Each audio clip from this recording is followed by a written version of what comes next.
Wish you all a very happy healthy and prosperous Diwali. Deepawali के आप सभी को बहुत बहुत बहुत सारी शुभकामनाएं। और दिवाली में डेफिनेटली मतलब बहुत सारी सीरीज ऑफ वीडियोस तो हम लेके ही आ रहे हैं आप लोगों के लिए।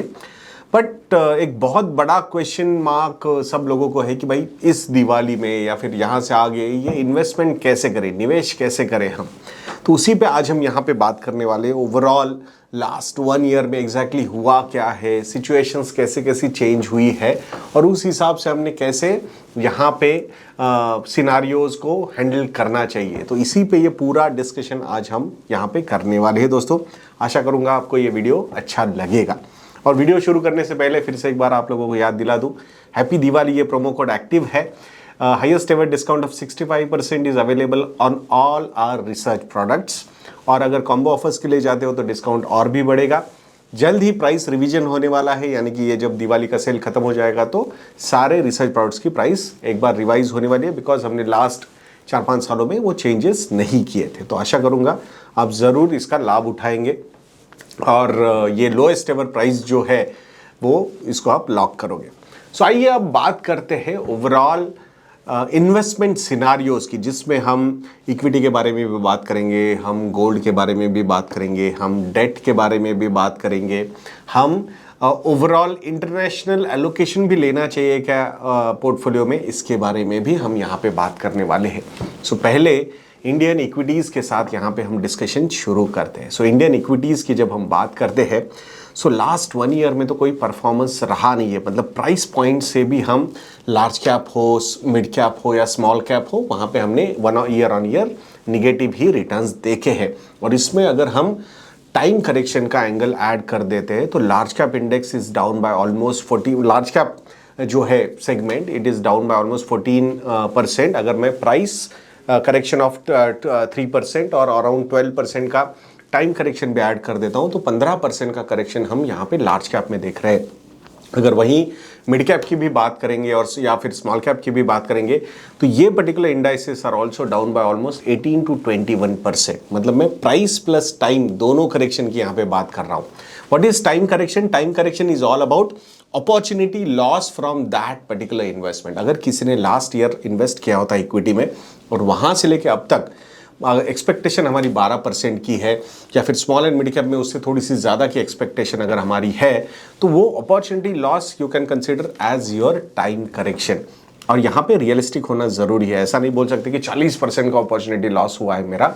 Opportunity loss is all about your practical expectations from that particular asset class. तो ये दो नंबर्स अगर हम ऐड कर दें तो already we are sitting between 14 to 21% of price plus time correction. और उसी फेज की अगर हम बात करते हैं तो अर्निंग्स ग्रोथ की अगर हम बात करेंगे इसी फेज में, मतलब लास्ट 1 ईयर में large cap earnings have improved by hardly 5 to 6%, small cap earnings have improved by hardly 7-8% and mid cap earnings have improved by almost 10-12%। तो अर्निंग ग्रोथ भी वहाँ पे बहुत ज़्यादा हुई नहीं है and that is also one of the reasons why there is a price correction. और ऑब्वियसली अगर अर्निंग ग्रोथ नहीं होगी तो जो एक्सपेक्टेशंस है आपके वो तो मिलेंगे नहीं और वहाँ पे टाइम करेक्शन भी होगा। तो अर्निंग ग्रोथ का डिसअपॉइंटमेंट ये भी एक बहुत बड़ा रीज़न रहा है इस पर्टिकुलर एसेट क्लास के अंडर परफॉर्मेंस में। बहुत बार, अभी आप बोलोगे यार पहले क्यों प्रेडिक्ट नहीं किया ये चीज़, तो बहुत बार ऐसा लग रहा था कि सिचुएशन इज गेटिंग इम्प्रूव्ड और कोई ना कोई सेटबैक वहाँ पे आ रहा था। So this was the problem. So मतलब बहुत बार लगता है कि भाई मानसून अच्छा हो रहा है तो एक्स्ट्रा मानसून हो जाता है, एबनॉर्मल मानसून वहाँ पे हो जाता है और वहाँ पे मतलब जो प्रॉब्लम है वो ज़्यादा वाटर का हो जाता है। सो आई थिंक ये सारे बहुत सारे फैक्टर्स हैं, प्लस टैरिफ वाला एंगल, प्राइवेट कैपेक्स का और फिर से एक बार पोस्टपोन होना, तो ये सारे फैक्टर्स यहाँ पे प्ले आउट हुए हैं। सो होपफुली अभी जो एक्शंस गवर्नमेंट ऑफ इंडिया ने लिए हैं जीएसटी रेट कट्स लेके, तो इसका एक जो पुश है वो थोड़ा सा और सस्टेन हो जाएगा और थोड़ा एक लॉन्ग टर्म सॉल्यूशन हमें मिल जाएगा। वैसे एक्सपेक्टेशंस तो है इस जीएसटी रेट कट के पुश की वजह से अच्छा खासा अर्निंग ग्रोथ हो सकता है, ये भी मार्केट के एक्सपेक्टेशंस हैं। बट फिर भी एक चीज़ हम इग्नोर नहीं कर सकते कि इसी फेज़ में ये टैरिफ का जो प्रॉब्लम है जो स्पेसिफिकली टेक्सटाइल सेक्टर पे चल रहा है या फिर जेम्स एंड ज्वेलरी से सेक्टर पे उसका बहुत बड़ा इम्पैक्ट है, ऑटो कंपोनेंट इंडस्ट्री पे इसका बहुत बड़ा इम्पैक्ट है, जो एक मास लेबर देने वाले सेक्टर से ये, तो ये भी चीज़ें कहीं ना कहीं प्रॉब्लम क्रिएट कर रही है। So situation is not that improved, ये भी समझना होगा। और उसी बीच में यहाँ एक एसेट क्लास है जो तोड़फोड़ कर रहा है, वो है gold.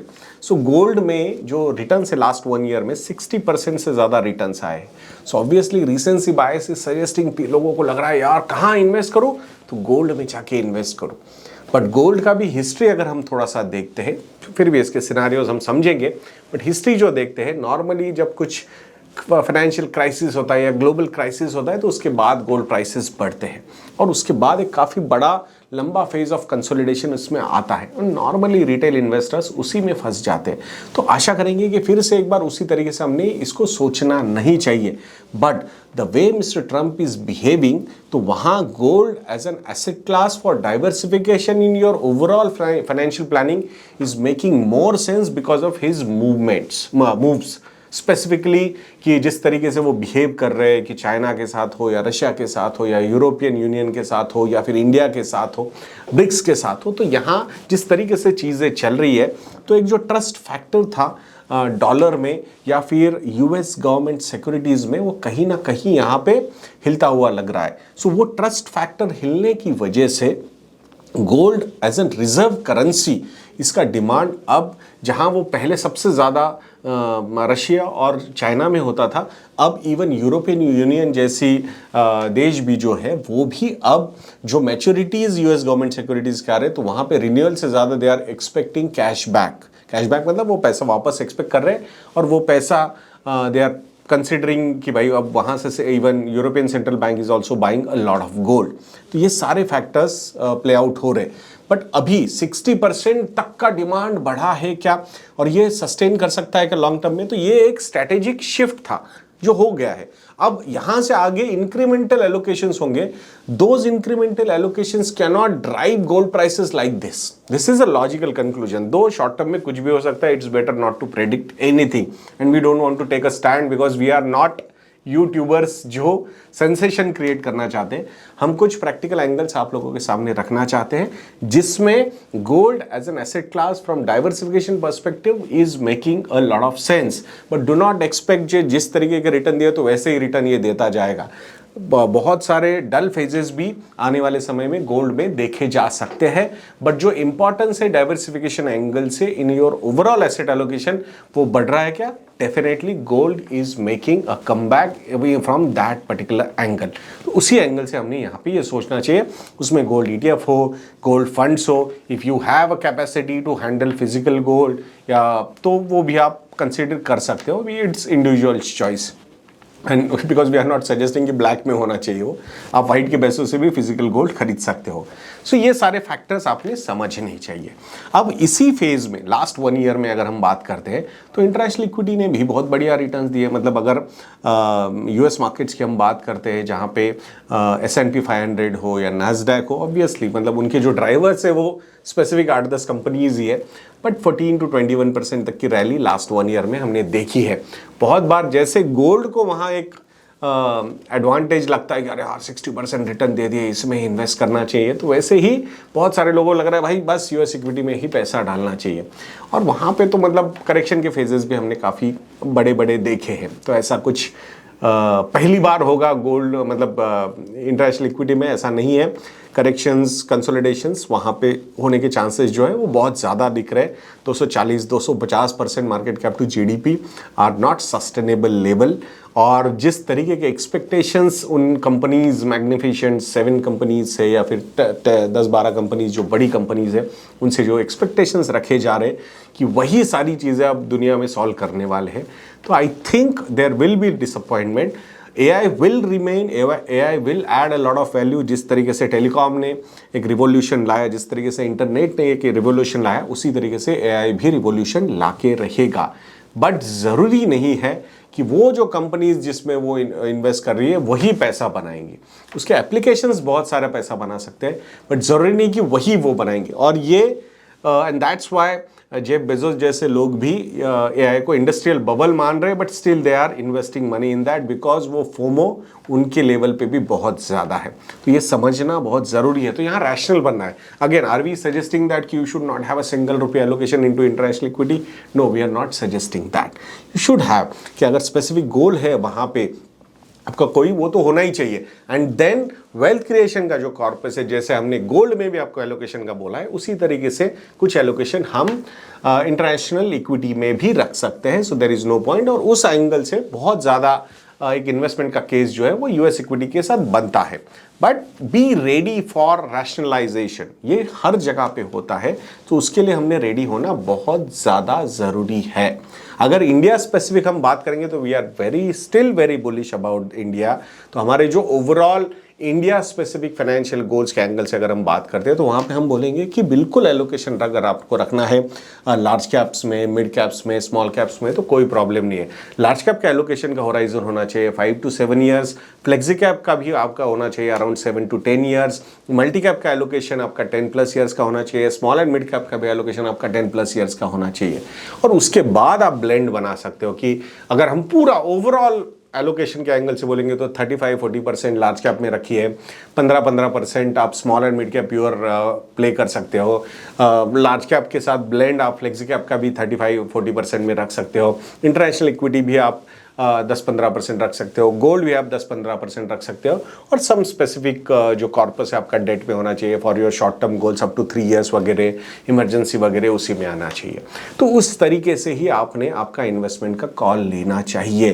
So we are not opposing कि इसको लगाइए, इसमें पैसा लगाइए, इसमें बिल्कुल मत लगाइए, ऐसा बिल्कुल नहीं है। ओवरऑल एसेट एलोकेशन एंगल से अगर आप जाओगे तो बिल्कुल हर मार्केट सही लगता है। ऑब्वियसली स्टैगर्डनेस आप थोड़ा सा लंबा रख सकते हो, जैसे कि इंटरनेशनल इक्विटी में डाल रहे हो तो स्टैगर्डनेस थोड़ा ज़्यादा लंबा रखिए। गोल्ड में भी पैसा डाल रहे हो तो स्टैगर्डनेस लंबा रखिए, बिकॉज ऑलरेडी हम 60% के रिटर्न्स देख रहे हैं। अगर इंडियन इक्विटीज़ की बात हम करते हैं, लार्ज कैप हो, स्मॉल कैप हो, मिड कैप हो, तो वहाँ पे भी एक 6 to 12 मंथ्स का स्टैगर्ड अप्रोच आप रखोगे तो कोई प्रॉब्लम नहीं होना चाहिए। क्या मार्केट में करेक्शन होगा ही नहीं क्या? बिल्कुल हो सकता है। मार्केट में हमने 30, 40, 50, 60% तक की करेक्शंस देखे हैं, बट रिकवरीज भी उतने उसके बाद हमने काफ़ी स्ट्रांग देखी हुई है। So market volatility is a part of this particular process. So उसके वजह से इन्फ्लुएंस होके अगर शॉर्ट टर्म में हम डिसीजंस लेंगे तो बिल्कुल हम डिरेल हो सकते हैं अपने फाइनेंशियल प्लानिंग प्रोसेस से। सो पॉइंट इज दैट कि फॉलो योर फाइनेंशियल प्लान। आपके इन्वेस्टमेंट गोल्स के होराइजन के हिसाब से आपके एलोकेशंस होने चाहिए, नॉट बिकॉज ऑफ कि जो इवेंट हुआ है उसकी वजह से मैं चेंज करता हूं। हाँ, डेफिनेटली अगर लॉन्ग टर्म स्ट्रेटेजिक इंपैक्ट करने वाले इवेंट्स होते हैं, जिस तरीके से मिस्टर ट्रंप इज बिहेविंग, तो gold is making a lot of sense in your overall allocation. There is no doubt about that. ठीक है, जो हमें बिल्कुल पहले लगता था कि यार ये हायर सिंगल डिजिट देने वाला, रिटर्न देने वाला एसेट है, but the way he is behaving now, एक टैक्टिकल शिफ्ट, एक स्ट्रेटेजिक शिफ्ट के साथ शॉर्ट टर्म में टैक्टिकल शिफ्ट भी चल रहा है एलोकेशंस का, सेंट्रल बैंकर्स का, and that's why that demand has increased, but incremental demand will always be there, and that's why dollar can depreciate and gold का प्राइस थोड़ा सा वहां पे अपग्रेड हो सकता है। उसका इस इक्वेशन का यूएस डॉलर और इंडियन रुपी पे कैसे इंपैक्ट होता है, ये हमें एक बार थोड़ा सा ट्रेड वाला एंगल अगर क्लियर हो जाएगा तो then it will be clear. But अगर ट्रेड वाला एंगल क्लियर हो जाता है so we will not be surprised, even rupee depreciation भी स्लो हो जाएगा अपना। So that is a possibility, we can not deny. So आशा करता हूं दोस्तों कि ये वीडियो आपको इन्फॉर्मेटिव लगा होगा, और अगर इन्फॉर्मेटिव लगा है तो investrajna.in को विजिट करना मत भूलिएगा। हैप्पी दिवाली, ये प्रोमो कोड भी यूज कीजिएगा, और हाईएस्ट एवर डिस्काउंट या फिर लोएस्ट एवर प्राइस जो है वो अभी मिलने वाली है आपको। उसके बाद प्राइस रिवीजन होने वाले हैं आफ्टर दिवाली। आशा करूंगा आप जरूर इसका लाभ उठाएंगे। तो नेक्स्ट वीडियो तक के लिए मुझे आज्ञा दीजिए दोस्तों। जय हिंद।